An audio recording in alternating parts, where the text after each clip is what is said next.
नमाज पढ़ने हमने बंद कर दिया, अजान देना हमने बंद कर दिया, वीरान हमने कर दिया।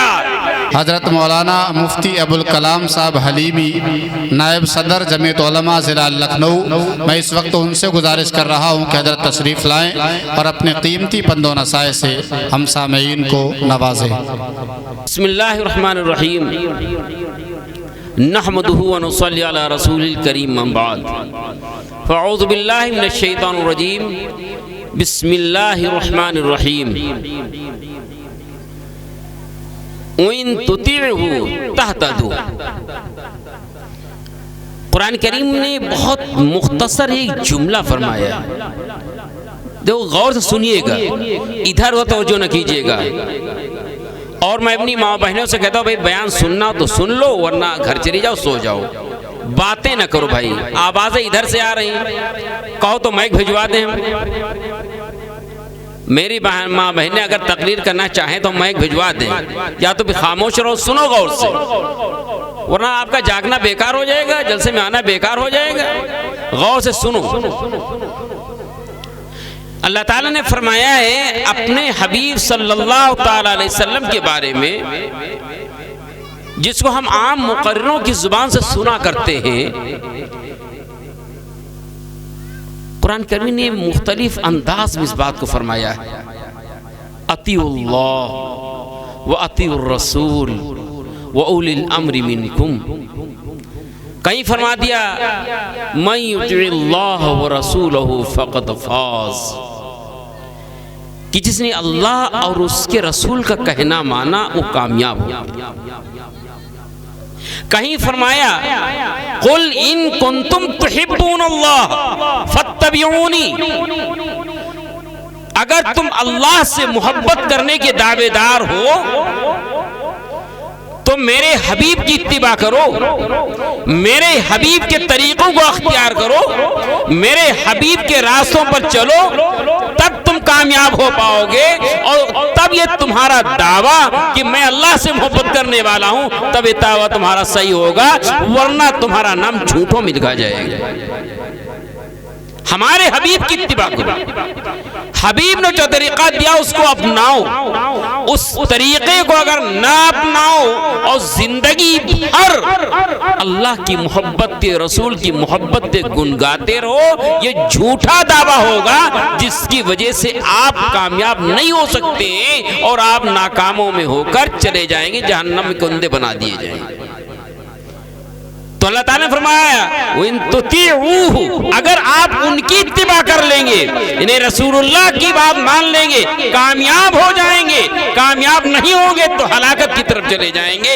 मैं आपको एक मुख्तसर जुमला औरतों के बारे में समझा रहा हूं।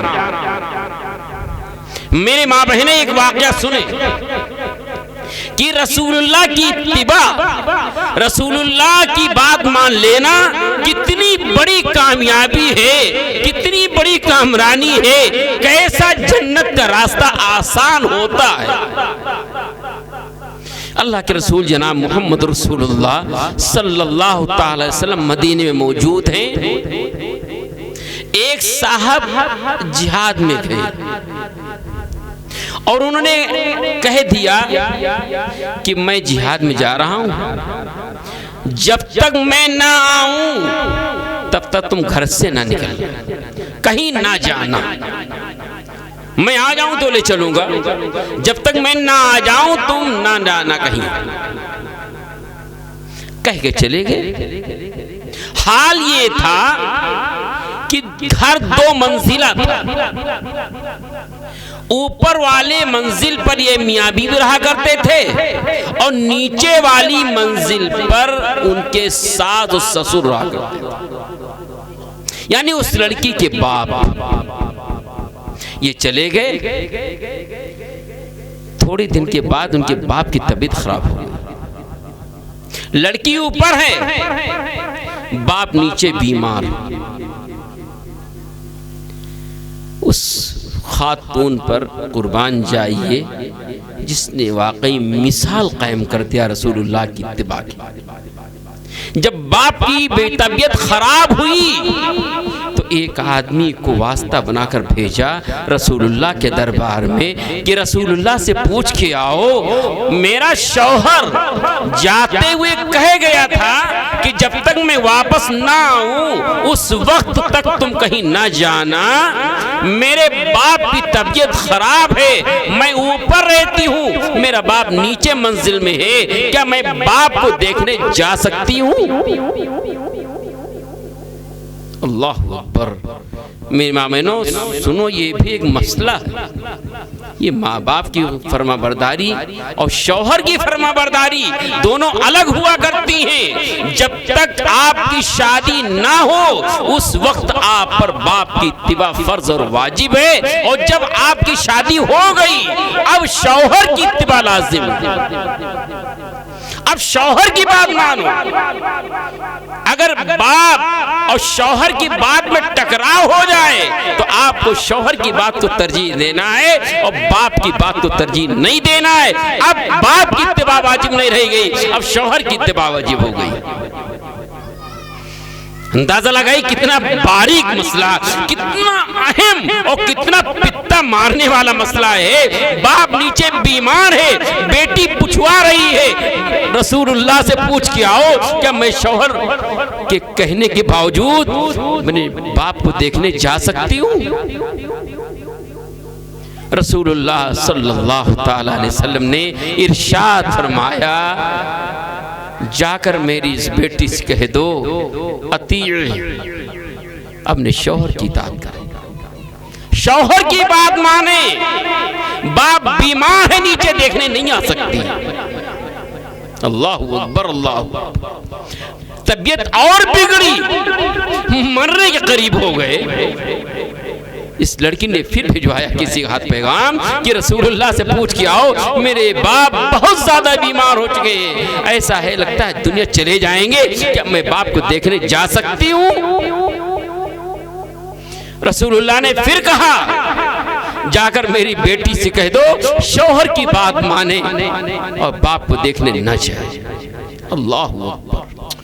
जरा सोचिए, अगर आप और हम जिस माशरे में रह रहे हैं, इस माशरे में अगर कोई आलिम ये फतवा दे दे कि बेटी ऊपर है, बाप नीचे बीमार है, और शौहर कह के गया है कि जब तक ना जाऊं कहीं जाना नहीं, तो क्या उस औरत के लिए नीचे बाप को देखने आने जायज नहीं है? आप अपने दिल पे हाथ रख के बताइए, आप उस आलिम को कितनी गालियां देंगे?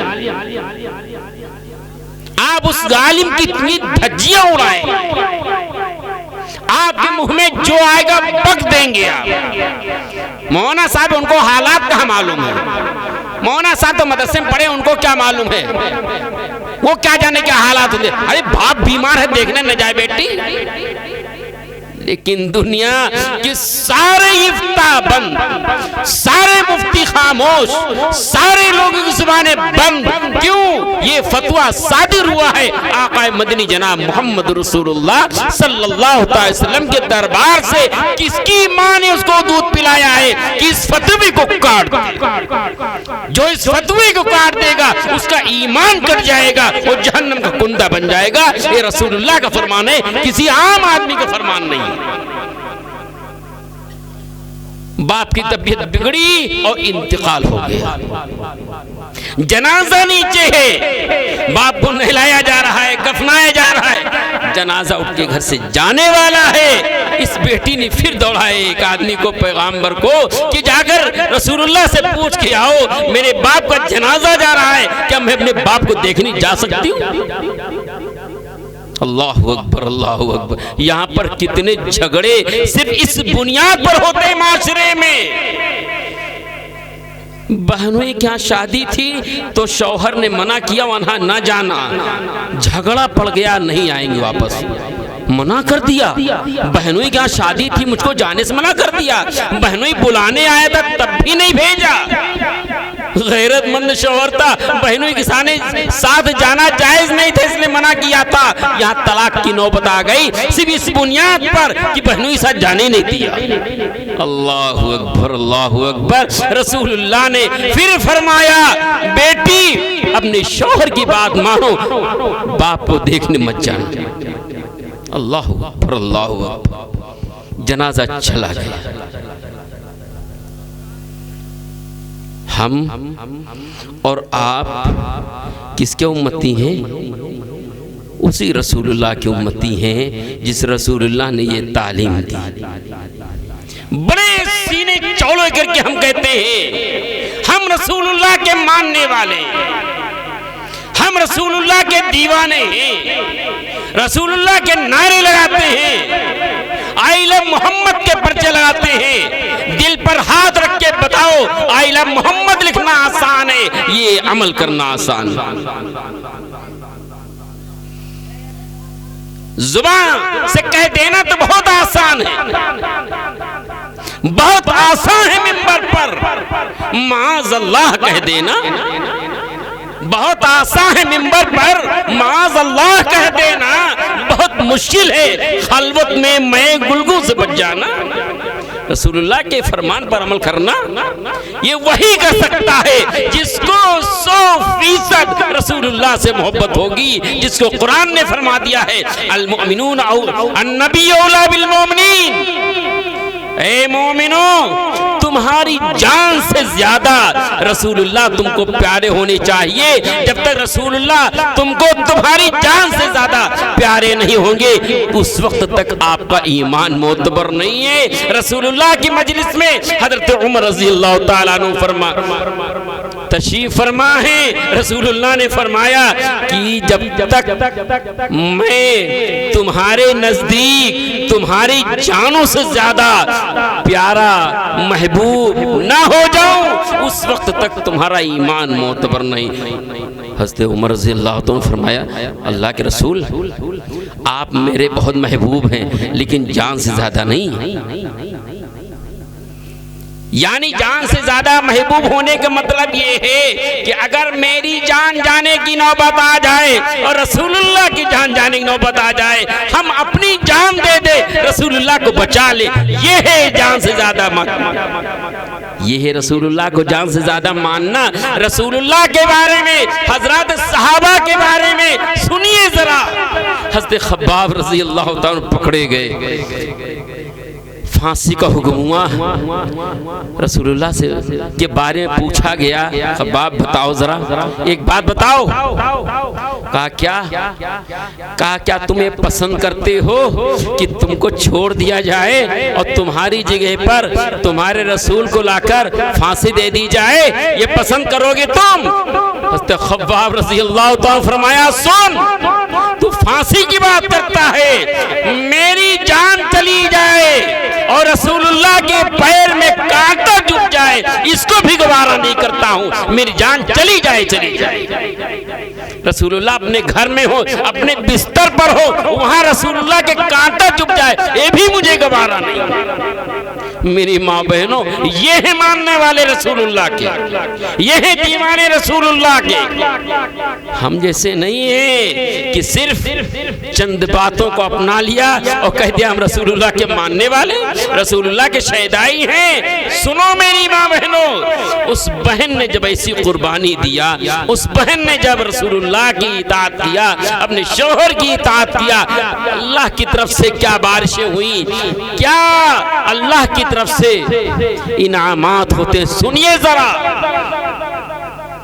रसूलुल्लाह सल्लल्लाहु ताला अलैहि वसल्लम जब जनाजे से फारिग हो गए, तदफीन से फारिग हो गए, एक आदमी को दौड़ाया और कहा जहां कर मेरी उस बेटी से बता के आओ, खुशखबरी सुना के आओ कि तुम्हारी इस इताअत और फरमा बरदारी की वजह से तुमने रसूलुल्लाह का कहना माना, शौहर की इताअत कर ली, इसकी वजह से अल्लाह खुश हुआ है और तुम्हारे बाप की बख्शिश हो गई।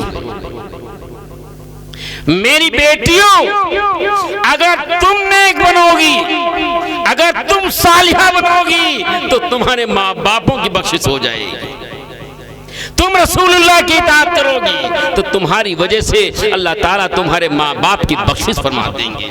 अगर तुम गड़बड़ हो जाओगी, याद रखना अल्लाह के रसूल जनाब मोहम्मद रसूलुल्लाह सल्लल्लाहु तआला अलैहि वसल्लम ने इरशाद फरमाया कि जिसका बेटा या बेटी जवान हो जाए और कोई गलत काम करे वो गुनाह उसके माँ बाप के खाते में लिखा जाता है। मेरे अजीजों, वक्त बहुत कम है, मुझे तकरीर ख़त्म करना चाहिए। बस मैं आपसे एक वाक़या ही सुनाकर आपको इबरत की बात बताता हूँ। याद रखना ये शरीयत के रास्ते, रसूलुल्लाह के सुन्नत के रास्ते अगर हम और आप नहीं चलेंगे, कुरान के रास्ते को हम नहीं अपनाएंगे, तो याद रखना जो रास्ता लोग चलना बंद कर देते हैं, उस रास्ते पे घास कांटे निकल आते हैं, वो रास्ता ही वो लोग भूल जाते हैं कि हम कभी इधर से भी गुजरा करते थे। मेरे मुसलमान भाइयों, आपको शरीयत पर अमल करने से किसने रोका है? आपने खुद ही चलना बंद कर दिया है। मैं पूछता हूं, किस हुकूमत ने आपको नमाज पढ़ने से मना किया है? मना किया किसने? किस हुकूमत ने मना किया है कि जो फजर नमाज पढ़ने जाएगा उसको 4 डंडे मारे जाएंगे, जो जोहर की नमाज पढ़ने जाएगा उसको 8 डंडे मारे जाएंगे, जो असर पढ़ने जाएगा उसको उठाकर पटक दिया जाएगा? किस हुकूमत ने कहा है? मना किया किसी ने? किसी ने आपको रोका है? किसने आपको अजान देने से मना किया है? किसने आपको दाढ़ी रखने से मना किया है? किसने आपको शरई लिबास पहनने से मना किया है? किसने आपको सादगी के साथ शादी करने से मना किया है?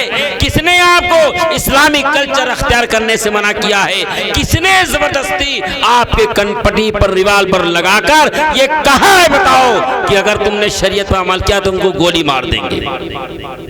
आजाद हो, आजाद हो। और याद रखो रसूलुल्लाह सल्लल्लाहु तआला अलैहि वसल्लम ने इरशाद फरमाया है, ऐ लोगों, जिन कामों के करने पर तुम कादिर हो वो काम कर सकते हो और नहीं करते हो, तो याद रखना एक वक्त वो आएगा कि तुम अमल करना चाहोगे लेकिन तुमको करने नहीं दिया जाएगा। ऐसे हालात पैदा हो जाएंगे, अब चाहोगे भी।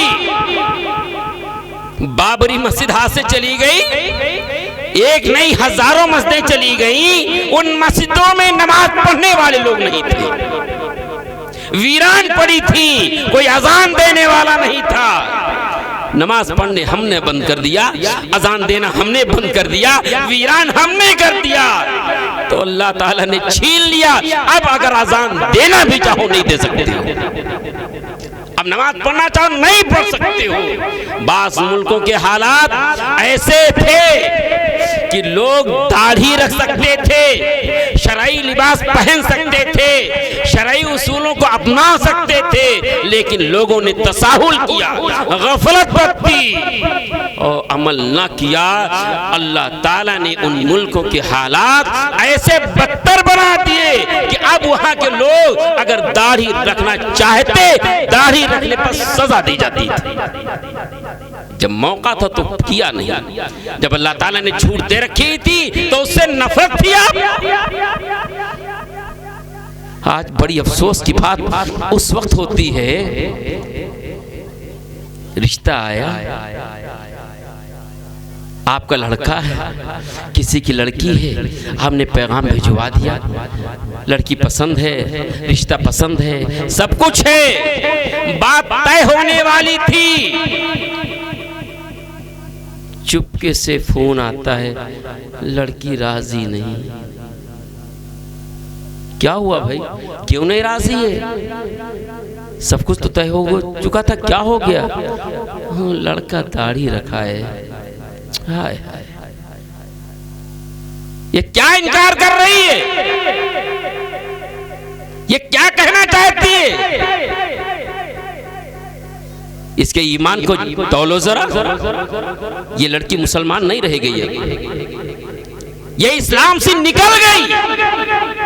इसने रसूलुल्लाह के अमल को हकारत से देखा। रसूलुल्लाह का चेहरा इसको पसंद नहीं है। जिसको रसूलुल्लाह का चेहरा पसंद ना हो, याद रखना उसका दीन में कोई हिस्सा नहीं, वो खारिज इस्लाम हो जाती है। वो लड़की मुर्तद हो जाती है सिर्फ इस बुनियाद पर कि दाढ़ी से कराहत करती है, दाढ़ी उसको पसंद नहीं है। अल्लाह अकबर, अल्लाह अकबर। ये कोई मामूली गुनाह है? मेरी माँ बहनों, मेरी बेटियों, कान खोल के सुन लो। अगर आपने दाढ़ी से इनकार किया कि फलां लड़के के चेहरे पर दाढ़ी है इसलिए हम शादी नहीं करेंगी, याद रखना तुमने अपने ईमान का सौदा कर लिया, तुमने अपने आप को जहन्नम गिरा लिया।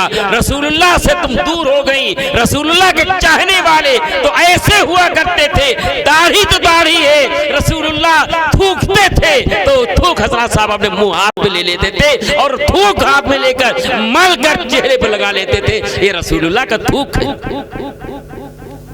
एक बार एक सहाबी को रसूलुल्लाह ने अपना खून निकलवा के दिया, जब किसी गड्ढे में डाल आओ। रसूलुल्लाह खून निकलवाया करते थे। कभी कभी पहले जमाने में खून निकलवाया जाता था, खून ज्यादा बनता अरबों में, तो रसूलुल्लाह हर 2-4 महीने के बाद खून निकलवाया करते थे, पछना लगवाया करते थे। रसूलुल्लाह ने वो बर्तन दिया सहाबी को, जाओ इसको किसी गड्ढे में डाल आओ। सहाबी ने लिया और रसूलुल्लाह से आगे चले। जब रसूलुल्लाह से छुप गए तो उठाकर पी लिया। अल्लाह अकबर। ये है मोहब्बत, ये है मोहब्बत रसूलुल्लाह सल्लल्लाहु तआला अलैहि वसल्लम की, कि उनका निकला हुआ खून जो नापाक माना जाता है, बहता हुआ खून नापाक होता है, लेकिन उसके बावजूद मोहब्बत में आकर रसूलुल्लाह के खून पी गए। रसूलुल्लाह को किसने आकर बताया, ए अल्लाह के रसूल आपका खून फला सहाबी ने पी लिया है। रसूलुल्लाह ने फरमाया जिस खून में मेरा खून पेवस्त हो जाए उस पर जहन्नम की आग हराम हो जाती है। मेरी माँ बहनों, रसूलुल्लाह की इताअत अपनाओ, रसूलुल्लाह के तरीकों को घर में राइज करो, रसूलुल्लाह की सुन्नतों को पढ़ो। हमारा दीन सरापा सुन्नत के मुताबिक है। रसूलुल्लाह की सारी सुन्नतों को अपनाना इसी के नाम दीन है। अल्लाह ताला हम सबको रसूलुल्लाह सल्लल्लाहु ताला अलैहि वसल्लम की इत्तिबा नसीब फरमाए, उनकी सुन्नतों पर अमल करने की तौफीक नसीब फरमाए। व आखिरु दावाना अनिल हम्दुलिल्लाहि रब्बिल आलमीन। अब हज़रत मौलाना शिबली साहब मौजूद हैं, मौलाना अबुल आसिम इकबाल साहब मौजूद हैं, बड़े बड़े 2 मुकर्रिर हैं। मैं तो बीच में ऐसे बैठ गया था। इन हजरात की तकरीरें होंगी, बहुत गौर से सुनिएगा।